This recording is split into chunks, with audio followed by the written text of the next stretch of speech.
ఆత్మను ఆర్పకుడి, ప్రవచించుటను నిర్లక్ష్యము చేయకుడి, సమస్తమును పరీక్షించి మేలైన దానిని చేపట్టుడి అనే ఈ 3 మాటలు ఇప్పుడు మనం చదువుకున్నాం. ఆత్మను ఆర్పొద్దు అన్నాడు. ఆత్మ ఆరిపోతుందా? ఆత్మ ఏమన్నా అగ్నే, లేకపోతే ఆత్మ ఏమన్నా దీపమా? మరి అట్లయితే ఈ రెండు కాకపోతే ఆర్పకుడి అనే పదం ఎందుకు వాడాడు అనేది ఒక ప్రశ్న. ఎప్పుడైతే యేసుక్రీస్తునందు విశ్వాసం ఉంచి మారు మనసు పొంది పాప క్షమాపణ నిమిత్తం బాప్తిస్మం పొందుతామో, ఆ బాప్తిస్మం ద్వారా పాపములు కడగబడి పరిశుద్ధపరచబడిన మనలోనికి పరిశుద్ధాత్మ ప్రవేశిస్తాడు. పరిశుద్ధాత్మ మనలోనికి ప్రవేశిస్తాడు. తర్వాత దైవజనులు చెప్పినట్లుగా మనం పరిశుద్ధాత్మను మనలో కలిగి ఉండి, ఇటు ఉపదేశం ద్వారా కావచ్చు, అలాగే మనలో ఉన్నటువంటి పరిశుద్ధాత్మ మనం మోకరించినప్పుడు మన పక్షంగా విజ్ఞాపన చేయుటను బట్టి కావచ్చు, ఆత్మ అభిషేకం మన మీదకి వస్తుంది. పరిశుద్ధాత్మ అనే వ్యక్తి మనలో ఉంటాడు, మనతో ఉంటాడు. ఆయన యొక్క శక్తి ఏదైతే ఉందో ఆ శక్తి మన మీదికి వస్తుంది. ఆత్మ మన లోనికి వచ్చుట, ఆయన శక్తి మన మీదికి వచ్చుట, ఈ రెండు జరగాలి. బాప్తిస్మం పొందినప్పుడు పరిశుద్ధాత్మ మన లోనికి ప్రవేశించటం, అలాగే ప్రార్థించినప్పుడు ఆయన శక్తి మనల్ని ఆవరించటం, మన మీదికి దిగి రావటం అనేది జరుగుతుంది. పరిశుద్ధాత్మ మన లోనికి వచ్చుట ద్వారా మనల్ని నడిపిస్తాడు. ఆయన మన లోనికి ప్రవేశించుట ద్వారా మనల్ని నడిపిస్తాడు. యోధా ఇస్కరియోతు ఆ ముక్క పుచ్చుకోగానే సాతాను వానిలో ప్రవేశించను అని యోహాను సువార్త 13వ అధ్యాయంలో ప్రస్తావించబడింది. ఫస్ట్ యేసుక్రీస్తుని అప్పజెప్పాలి అనే ఆలోచన వాని మనసులో సాతాను పుట్టించాడు. తర్వాత ఆ ఆలోచనకు లొంగి వాడు దాన్ని తీర్మానం చేసుకున్నప్పుడు, ప్రభువు ఇచ్చిన ఆఖరి ఛాన్స్ కూడా అయిపోయినప్పుడు, ప్రభువు ఆ మొక్కనిస్తూ నీవు చేయదలుచుకున్నదేదో చేయిపో అని ఆ మొక్కనిస్తాడు. పాత్రలో ముంచిన రొట్టె మొక్కనిస్తాడు. అది వాడు తీసుకొని తిన్నప్పుడు సాతాను వానిలో ప్రవేశించను అనే మాట రాసుంది. ఈ 2 మాటలు యోహాను సువార్త 13లో మీకు దొరుకుతాయి. 13 స్టార్టింగ్లో ఒక మాట. ఒకసారి చూద్దాం సమస్య ఏముంది అంటే, సాతాను కూడా ఒక వ్యక్తి లోనికి ప్రవేశించే ఛాన్స్ ఉందా అంటే ఉంది. అది కూడా ఎవరిలో? ఒక అభిషిక్తునిలో. యోధా ఇస్కరియోతు అనేవాడు తక్కువవాడు కాదు, 12 అపోస్తలుల్లో ఒకడుగా లెక్కింపబడినవాడు. యోహాను సువార్త 13వ అధ్యాయంలో స్టార్టింగ్లో చూస్తే మీరు 2వ వచనం, నోట్లో చెప్పుకుంటే ఎట్లా, కొంచెం పెద్దగా చెప్పు. 2వ వచనం, వారు భోజనము చేయుచుండగా ఆయనను అప్పగింపవలెనని సీమోను కుమారుడగు ఇస్కరియోతు యూదా హృదయములో అపవాది ఇంతకు ముందు ఆలోచన పుట్టించి ఉండెను. గమనించారు కదా? ముందు ఆలోచన పుట్టించాడు. ఆలోచన పుట్టించినప్పుడు నేను ఒకటి అనుకుంటున్నాను, ఆలోచన పుట్టించడం ఎందుకు, డైరెక్ట్గా ప్రవేశించవచ్చుగా యూదాలోకి. అంటే యూదాలోకి వాడు ప్రవేశించడానికి 2 జరగాలి. ఒకటి, ప్రభు పర్మిషన్ ఇవ్వాలి. 2, వాడు కూడా సాతాను ఆలోచనలతో ఏకీభవించాలి. సాతాను ఆలోచనలతో వాడు పూర్తిగా ఏకీభవించాలి, విధేయత చూపాలి. ఎవరికి? సైతానుకి. 2వది, ఏదో వీడి విధేయత చూపినా లోబడుతున్నా కృపగల దేవుడు ఏం చేస్తాడంటే, వెధవ తెలియదులే అని, నువ్వు ఆగు, నేను ఇప్పుడే పర్మిషన్ ఇవ్వను, వాడు రియలైజ్ అయ్యే అవకాశం ఉంది, లేదా వాడికి కొంచెం టైం ఇస్తాను, నేను దిద్దుకుంటాడేమో అని వీడు తరచుగా సాతాను ఆలోచనలకు లొంగుతున్నా సాతాన్ని వానిలోనికి ఎంటర్ కానీ ఇలా అంటే ఆఖరి గడియ వరకు అవకాశం ఇచ్చాడు ప్రభు. చివరికి ఆ గుంపులో మీలో ఒకడు నన్ను అప్పగిస్తాడు అనే మాట కూడా అవుట్ చేశాడు ప్రభు. అప్పటిదాకా మార్మికంగా చెబుతున్నటువంటి ప్రభు ఆ రోజు డైరెక్ట్ అయ్యాడు. అది కూడా యోధానే అని చెప్పలా, ఇక్కడ కూర్చున్న వాళ్ళలో ఒకడు. లేఖనము నెరవేరునట్లు, నాకు విరోధముగా తన మడమనెత్తెను అన్న వచనం నెరవేరునట్లు అతడు నన్ను అప్పగిస్తాడు అన్నప్పుడు ఈ ప్లాన్స్ చేస్తుంది యోధా కదా. అది యోధాకి తెలుసు. ప్రభువా, దౌర్భాగ్యుణ్ణి నేనే నాయనా, నిన్ను అప్పగిద్దాం అనుకున్నాను నాయనా అని పశ్చాత్తాపడితే వానికి అవకాశం ఉండేది. ఎవరికాళ్ళు ప్రభువా నేను అలా ఎందుకు చేస్తానయ్యా అని ఎవరికాళ్ళు గింజుకులాడుతున్నారు. కానీ వీడు మాత్రం మౌనంగా చూస్తున్నాడు. అంటే వాడు పశ్చాత్తాపడలేదు, మారు మనసు పొందలేదు. అది కూడా ఆఖరి గడియ వరకు దేవుడిచ్చిన అవకాశాన్ని వాడు వినియోగించుకోలేదు. అప్పుడు ఆయన రొట్టెనెత్తుకొని కృతజ్ఞతాస్తుతులు చెల్లించి, ఇది మీ కొరకైన నా శరీరము, అలాగే ఇది నా రక్తం అని చెప్పి అన్ని చేశాడు కదా. ఈ కార్యక్రమం అయిన తర్వాత ఒక ముక్కను ద్రాక్షరసంలో ముంచి ఇదిగో అని యోధాకి ఇచ్చాడు. పక్కన వాళ్ళు అడిగారు, ఎవరు ప్రభువా వాడు నిన్ను అప్పగించేవాడంటే, ఈ ముక్క ముంచి నేను ఎవరికిత్తునో అతడే అన్నాడు. అప్పుడన్నవాడు తెలుసుకోవాలి కదా, ఆ ముక్క నా దగ్గరికే వచ్చిందని. ఎవరికి వారు మేమని గింజుకులాడారు, ప్రశాంతవదనుడు యేసుక్రీస్తును యోధా చూశాడు. నేనా ప్రభు నేనేనా అని గురువు నడిగినాడు. నిర్వికారుడు నిర్మల హృదయుడు ఇస్కరియోతును చూశాడు. నీకే తెలియును యోధా, నాకిక జరుగబోవు మర్యాద. తా చేసిన మోసం ధరగండిగా ప్రభువు ఎరిగినాడు. అవమాన భారము మోయకవాడు వెళ్ళిపోయినాడు. నీకు తెలీదా యోధా? నీకు తెలుసు అని ఆ ముక్కను ముంచి వానికి ఇస్తే అప్పుడు సాతాను వానిలో ప్రవేశించను అని రాసు. సాతాను వానిలో ప్రవేశించినప్పుడు వాణ్ణి పాపానికి నడిపించాడు. పాపం చేసిన తర్వాత వాడిని అతి పశ్చాత్తాపంలోకి నడిపించాడు. అతి పశ్చాత్తాపంలోకి నడిపించిన తర్వాత వాడి ప్రాణం వాడే తీసుకున్నట్టు ఉరి కొయ్యకు నడిపించాడు. సాతాను చేసే పని ఇది. తప్పు చేసేటట్టు మనల్ని శోధిస్తాడు. తప్పు చేసిన తరువాత దేవుడు నాకు కృప చూపి క్షమిస్తాడని మళ్ళా మనం దేవుని వైపు మళ్ళుకొని మారు మనసు పొంది పశ్చాత్తాపడకుండా దేవుడు నిన్ను క్షమించడు, నీకు అవకాశం లేదు, నిన్ను అసలు అసహించుకుంటాడు, నిన్ను చూస్తేనే దేవునికి చేదరా, ఆయన అగ్ని అంత నిర్మలుడు, పరిశుద్ధుడు, నువ్వు పాపివి, పరమ పాపివి, నీలాంటి నీచమైన పని నాకు తెలిసి ఈ భూమి మీద ఎవడూ చేయడు, ఇంకా నీకు మళ్ళా దేవుని దగ్గర నిష్కృతి ఉందా? లేదు నీవు నాశనమైపోవాల్సిందే, నువ్వు చస్తేనే అని అతి పశ్చాత్తాపంలోకి నడిపించి ఫస్ట్ ఎక్కడ నడిపిస్తున్నాడు? ఫస్ట్ పాపంలోకి, తర్వాత ఆ పాపాన్ని పదే పదే గుర్తు చేసి అతి పశ్చాత్తాపంలోకి నడిపించి ఆ తర్వాత అక్కడి నుంచి దేవుని దగ్గర కాదు చావు దగ్గరికి నడిపిస్తాడు వాడు.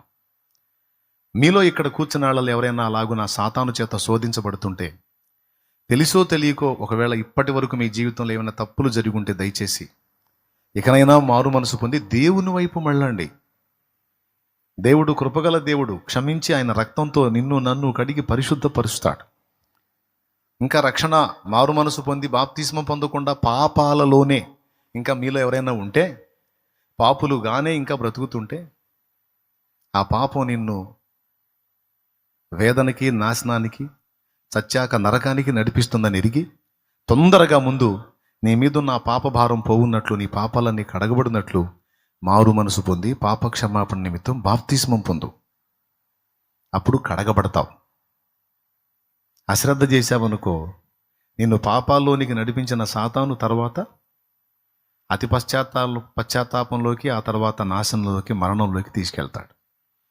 అది జరగకుండా ముందే విశ్వాసులైన వాళ్ళు, ఇప్పుడే విశ్వాసంలోకి వచ్చిన వాళ్ళు పశ్చాత్తాపడి పాపములు ఒప్పుకొని బాప్తిస్మం పొందని వాళ్ళు బాప్తిస్మం పొందాలి. పొంది తేడా పడ్డోళ్ళు కూడా దేవుని వైపు మళ్ళుకొని సరి చేసుకొని మారు మనసు పొంది ప్రభువులో నిలకడగా ఉండాలి. సాతానుకు చోటు ఇవ్వకూడదు. గతం అయిపోయింది, మంచో చెడ్డో జరిగింది. పద్దాకలికి దాన్ని తలంచుకొని నువ్వు పద్దస్తమానం అదే ఆలోచనతో నువ్వు ఇదిగా అవుతావు. అయిపోయింది, ఆ సెక్షన్ అయిపోయింది. వదిలేసి దేవుని వైపు మళ్ళుకో. కృపగల దేవుడు నిన్ను ఇంకా బ్రతకనిచ్చాడు అంటే ఎందుకు బ్రతకనిచ్చాడు తెలుసా? నువ్వు పశ్చాత్తాపడి మారు మనసు పొంది ఆయన వైపు మళ్ళుకుంటావని. నిన్ను ఇంకా చంపలేదు, నన్ను ఇంకా చంపలేదు, మన మీద శిక్ష రానిలేదు. కృపతో, ఓరిమితో, ప్రేమతో ఎదురు చూస్తూ ఉన్నాడు మన మార్పు కోసం. ఎంతమందికి అర్థమైంది? ఓకేనా? అలా కాకుండా యోధా ఇచ్చినట్టు మారు మనసు లేకుండా వాత వేయబడిన మనస్సాక్షి కలిగి పాపం చేయటానికి మనసును స్థిరపరచుకుంటే సాతాను ప్రవేశిస్తాడు. ప్రభు మాత్రం ఎంతకాలం అని చూస్తాడు? చూసి సౌలు విషయంలో తన పరిశుద్ధాత్మను తొలగించి అపవిత్రాత్మకు అవకాశం ఇచ్చినట్టు యూదా ఇస్కరియోతు విషయంలో కూడా పరిశుద్ధాత్మను ప్రక్క నుంచి సాతానుకు అవకాశం ఇచ్చినట్టు మనల్ని అప్పచెప్పక ముందే మనం జాగ్రత్త పడాలి. చెవులు గలవాడు ఆత్మస్వరం వినుగాక. హల్లెలూయా. సాతాను మనలోనికి ప్రవేశించటం అనే ప్రక్రియ ఉంది. పరిశుద్ధాత్మ కూడా మనలోనికి ప్రవేశించటం అనే ప్రక్రియ ఉంది. వాడి మాటకు విధేయత చూపితే సాతాను మనలోకి ప్రవేశిస్తాడు. పరిశుద్ధాత్మ మాటకు మనం విధేయత చూపితే ఆయన మనలోనికి ప్రవేశిస్తాడు. పరిశుద్ధాత్మ మనం పాపలోకంలో ఉన్నప్పుడు ఫస్ట్ మనల్ని దర్శిస్తాడు. పాపలోకంలో యాతన పడుతున్న మన దగ్గరకు చేరి మనల్ని దర్శించి మనతో మాట్లాడి మనల్ని ఆదరిస్తాడు. ఆయన ఆదరణను బట్టి ప్రభువునొద్దకు మనం ఆకర్షింపబడితే తీర్పును గూర్చియో పాపమును గూర్చి మనల్ని ఒప్పిస్తాడు. అలా ఒప్పించబడిన మనం బాప్తిస్మం పొందితే బాప్తిస్మం పొందిన మనల్ని అభిషేకంలోనికి నడిపించి సర్వసత్యంలోనికి నడిపించి మనకు బోధించి మనకు తోడుగా ఉంటాడు, మనతోనే ఉంటాడు. ఎంతమందికి అర్థమైంది? ఎవరతను? పరిశుద్ధాత్మ దేవుడు. పరిశుద్ధాత్మ దేవుడు అలా మనలోనికి ప్రవేశించటం, అలాగునే మనకు అవసరమైన శక్తి అప్పటికప్పుడు మన మీదకి పంపిణీ అగునట్లు ఆయన మనల్ని బలపరచటం, తన బలంతో నింపటం అనే ప్రక్రియలు ఉన్నాయి. మన లోపలికి వ్యక్తిగా ప్రవేశిస్తాడు. ఆయన శక్తి మన మీద మండుతూ ఉంటుంది. గుర్తుపెట్టుకోండి, పరిశుద్ధాత్మ శక్తి మన మీద పనిచేయకపోతే, బాగా వినాలి, పరిశుద్ధాత్మ శక్తి మన మీద పని చేయకపోతే మనం ఆత్మీయ జీవితంలో బలంగా ఉండటం, మన సాక్ష్యాన్ని కాపాడుకోవటం, క్రీస్తుకు సాక్షులుగా బ్రతకటం అనేది సాధ్యం కాదు. ఎందుకంటే నిలవలేం.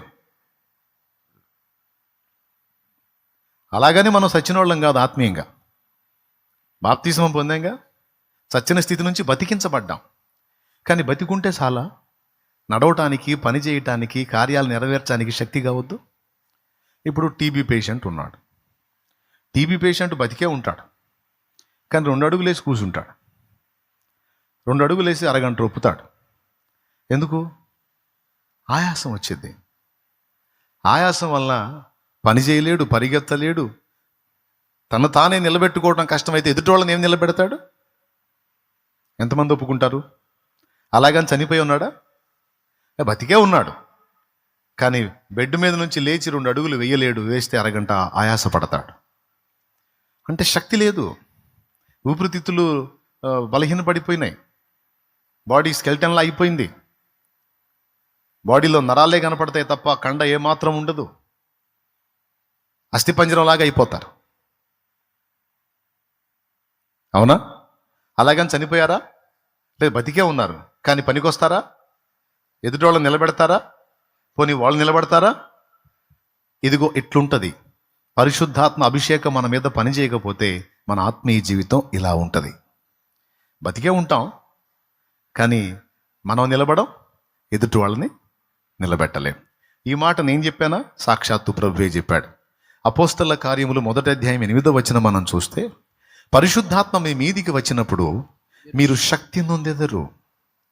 మీదికి వచ్చినప్పుడు శక్తి నొందెదరు అంటే మీదికి రాకపోతే శక్తిహీనుడనందువేమయ్యా, సౌజన్యమగు శుద్ధాత్మ శక్తిని పొందుకొనుమయ్యా.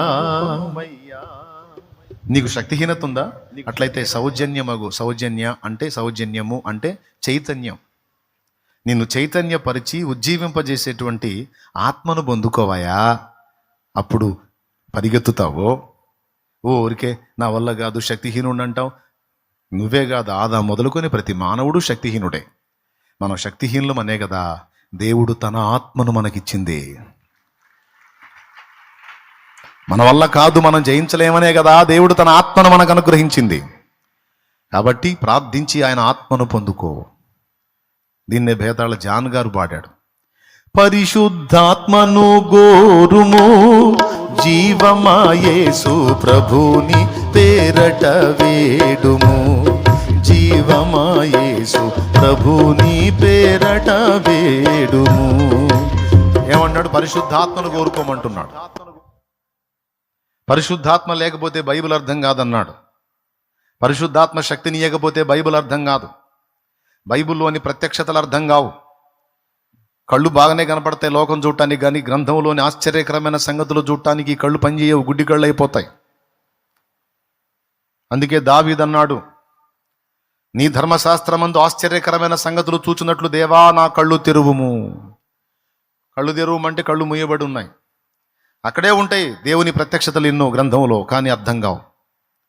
అవి అర్థం కావాలంటే ఆ ప్రత్యక్షతలు, ఆ రహస్యాలు, ఆ మర్మాలు మనం గ్రహించాలంటే దేవుని పరిశుద్ధాత్మ శక్తి మనకు కావాలి.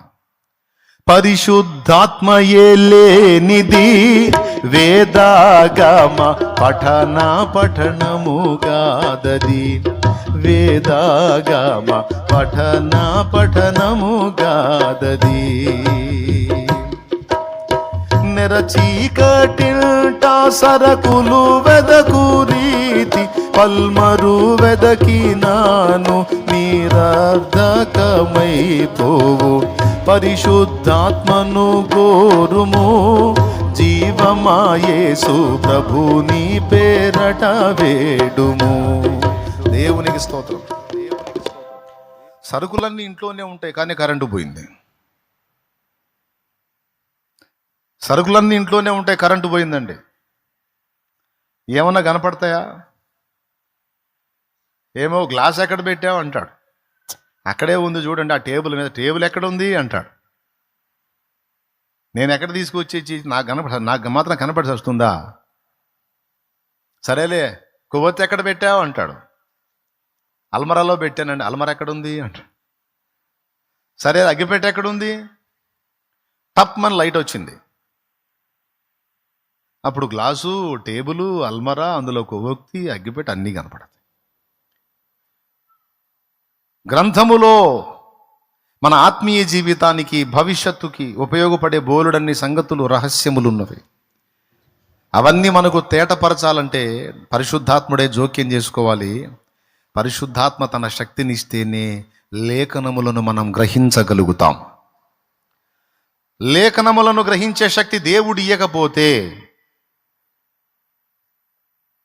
నీకు అర్థం కాదు. చదివినా అర్థం కాదు. నేను ఇంతసేపు మొత్తుకొని చెప్పినా నీకు ఎక్కదు.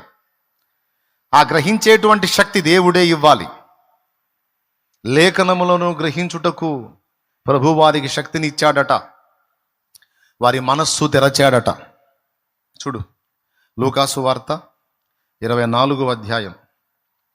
ఎమ్మాయి మార్గంలో నడుస్తున్నటువంటి శిష్యులకు 45, 24, 45.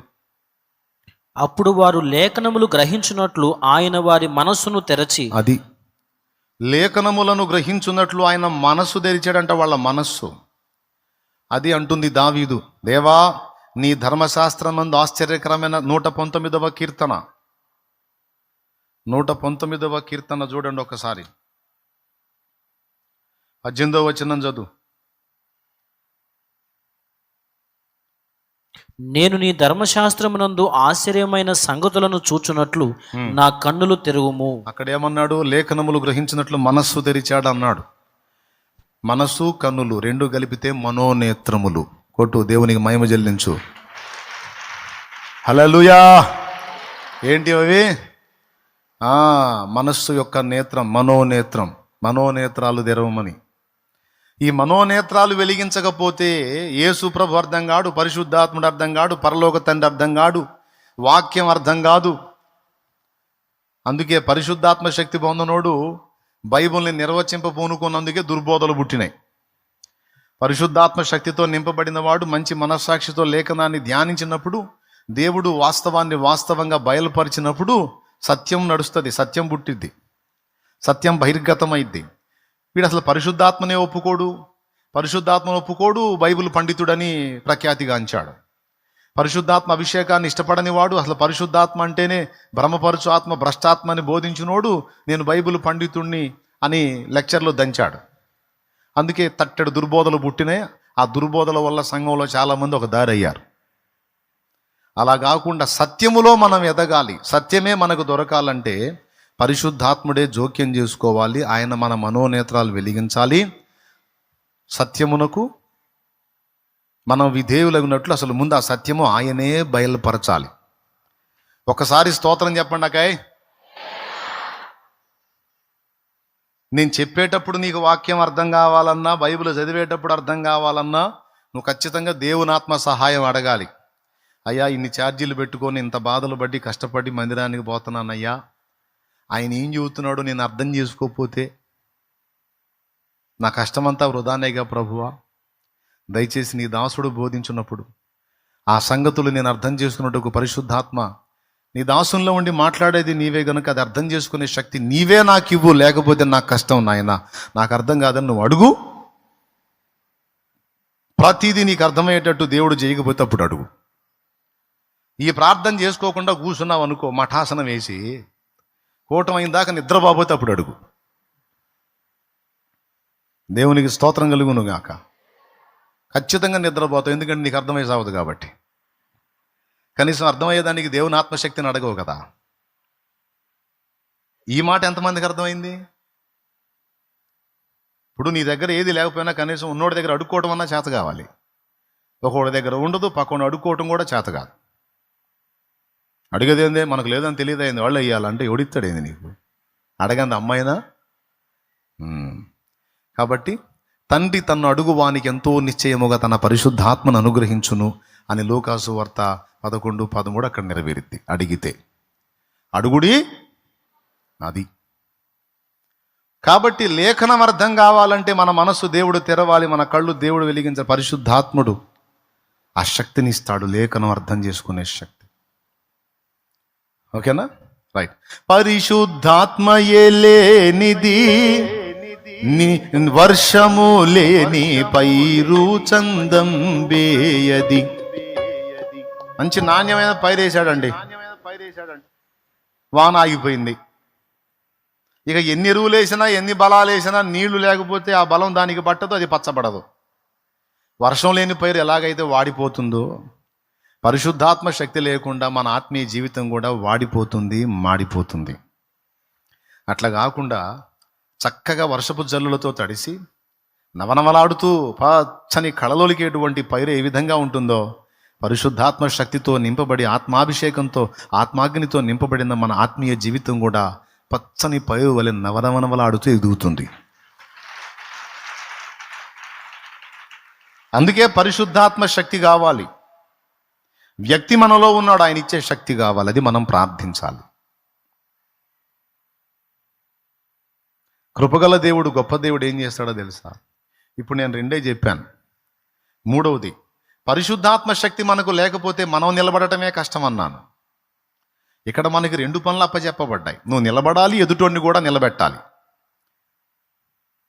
మీరు రక్షింపబడాలి, రక్షణ లేని ప్రజలకు క్రీస్తును ప్రకటించి వాళ్ళను కూడా రక్షించాలి. ఇది మనకు అప్పచెప్పిన పని. ఇక్కడ మనం నిలబడటమే అంతంత మాత్రం అయితే పక్కోడిని రక్షించటం ఏడా? మనోడు నడవటమే 2 అడుగులు వేయటం ఆయాసం వస్తుంటే ఇంకొకడిని ఎత్తుకొని ఏడ మోస్తాడు? అందుకే చాలామంది విశ్వాసులు ఆత్మల్ని రక్షించలేరు. ఇక్కడ ప్రసంగంలో వచ్చిన మీరు సువార్త ప్రకటించండి, యేసును పరిచయం చేయండి, ఆత్మల్ని రక్షించండి అని ఎంత మొత్తుకొని లెక్చర్లు దంచినా విశ్వాసులు విన్నంతసేపు విని ఆ వాకిట్లోని ఇదంతా దులిపేసి పోయేటప్పుడు ఖాళీ పాత్రలుగా పోయి వచ్చేటప్పుడు ఖాళీగానే వస్తున్నారు. అలా కాకుండా ఉన్న విశ్వాసులందరూ కూడా ఒక్కొక్కరు సంవత్సరానికి ఒక్క ఆత్మకు సువార్త చెప్పి రక్షణలోనికి నడిపిస్తే కరెక్ట్గా 10 సంవత్సరాలు అయ్యేసరికి ఎంతమంది రక్షణలోకి వస్తారో ఒక్క లెక్కేద్దామా? సుమారు ఇక్కడ ఉన్నవాళ్ళు ఒక 25,000 స్ట్రెంత్ అనుకుందాం. ఈ మందిర కైవారం ఒక 25,000 మొదటి సిట్టింగ్, అంతకుముందు సిట్టింగ్ 2 సిట్టింగుల మీద ఒక సంఖ్య అనుకుందాం, తక్కువే వేసుకుందాం, ఓ 25,000 కూర్చున్నారు అనుకుందాం. ఒక్కొక్కరు కష్టపడి సంవత్సరం అంతా, సంవత్సరానికి 10 ఆత్మలు కాదు, సంవత్సరం అంతా కష్టపడి ప్రార్థించి ప్రేమను చూపించి సాక్ష్యమును పంచుకొని, నీ సాక్ష్యమే పంచుకొని ఒక్క ఆత్మను రక్షిస్తే మరుసటి సంవత్సరం ఇక్కడ ఎంతమంది కూర్చుంటారు? 25 ఒక్కొక్కరు ఒక్కొక్క ఆత్మను రక్షిస్తే కొంచెం లెక్కేయండి చూద్దాం. 50. మరుసటి సంవత్సరం ఆ 50,000 ఒక్కొక్కరు ఒక ఆత్మను కష్టపడి సంవత్సరం అంతా వెచ్చించి ఒక ఆత్మను రక్షిస్తే రెండో సంవత్సరం పూర్తయ్యేసరికి ఎంతమంది కూర్చుంటారు? ఇక 3వ సంవత్సరం దగ్గరకు వస్తున్నాను. ఆ 3వ సంవత్సరంలో ఈ 1,00,000 మంది కలిసి ఒక్కొక్కళ్ళు ఒక్కొక్క ఆత్మని రక్షణలోకి నడిపిస్తే 4వ సంవత్సరానికి వచ్చేటప్పటికి ఎంతమంది? 2. 5వ సంవత్సరానికి 4. 6వ సంవత్సరానికి 7వ సంవత్సరానికి 8వ సంవత్సరానికి 16 లక్షలు, 32 లక్షలు. ఎన్నో సంవత్సరానికి? 8కి, అవునా? 9కి, 10కి,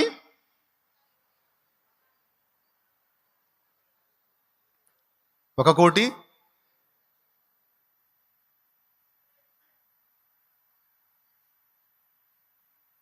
11వ సంవత్సరానికి చెప్పండి, 12వ సంవత్సరానికి, 13వ సంవత్సరానికి ఆంధ్రప్రదేశ్ మొత్తం రక్షింపబడిద్ది. ఎందుకంటే 6 కోట్ల లోపు.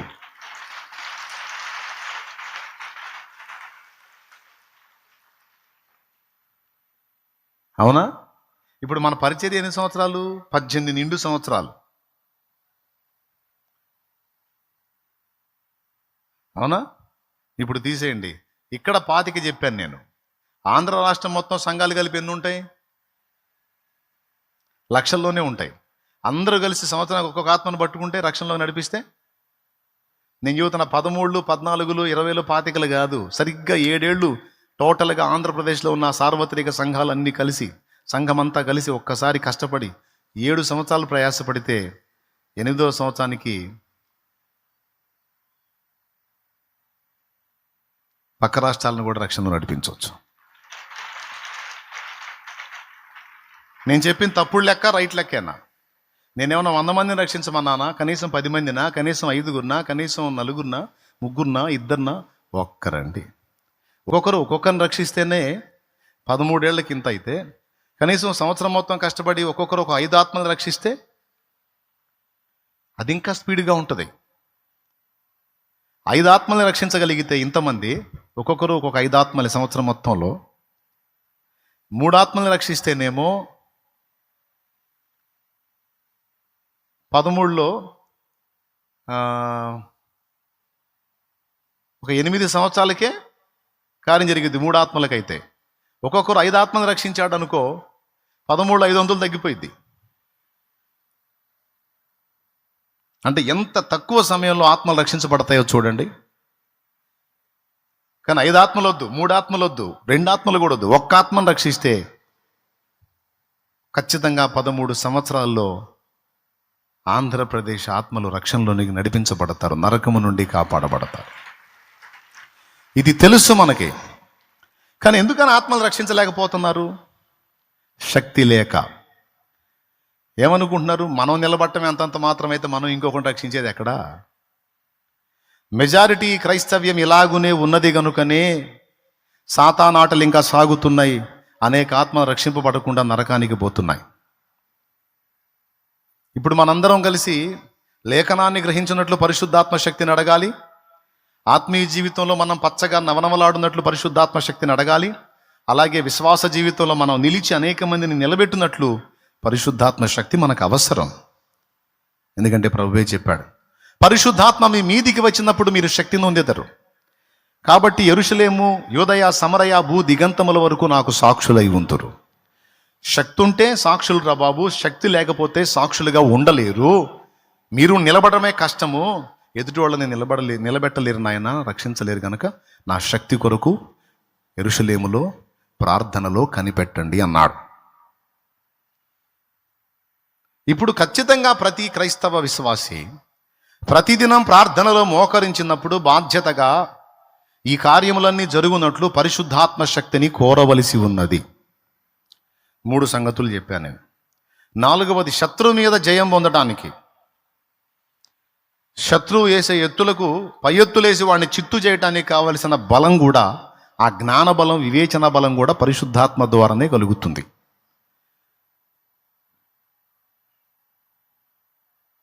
పరిశుద్ధాత్మ దేవుని గురించి మనం తెలుసుకోవాలి. పరిశుద్ధాత్మ దేవుని యొక్క సహాయాన్ని మనం అడుగడుగునా పొందాలి.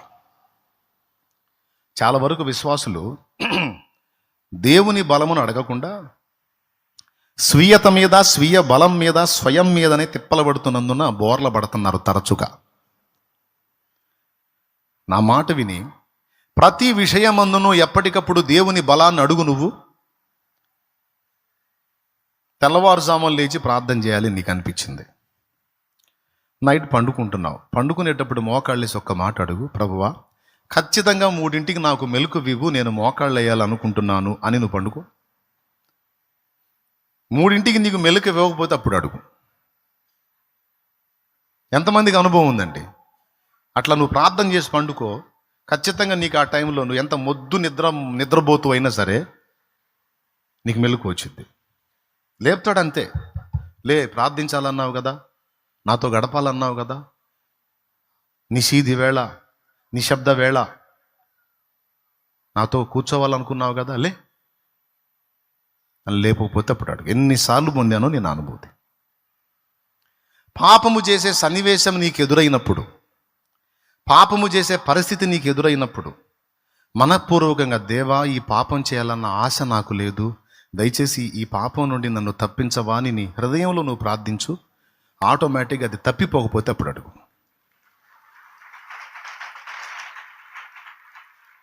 కొన్ని విపత్కరమైన పరిస్థితుల్లో ఏం ఆలోచన చెప్పాలో నీకు అర్థం కానప్పుడు, దేవా ఇప్పుడు నేను ఎలా సమాధానం చెప్పాలి వీళ్ళకి, నాకు కొంచెం జ్ఞానం ఇవ్వయ్యా అని అడుగు.